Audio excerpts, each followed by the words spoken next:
Дөрөв хоёр энэ загварын гэрээ Wi-Fi smart camera холбох гар утсан дээр холбох загварыг хэлцэж байна.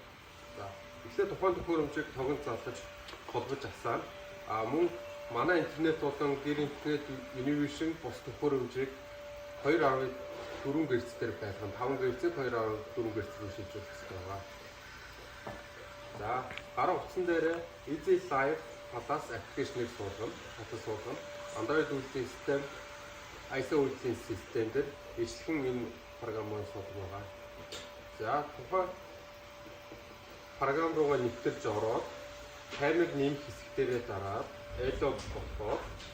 За, төхөөрөмжийн доор байгаа QR кодыг уншуулнаа.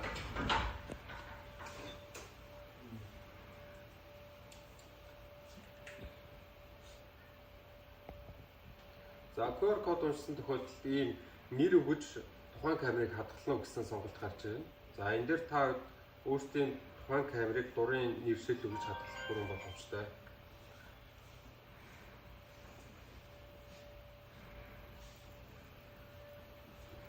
За, ингэнгүүт тухайн камер маш шууд нэвтрээд шууд таны утсан дээр ингээд суулж байгаа. Одоо та тухайн суусан камераа дэлхийн аль үзэхээс харах боломжтой гэсэн. За, одоо эндээс хяналтын камерыг буцааж ухрааж үзэх загварыг хүргэе.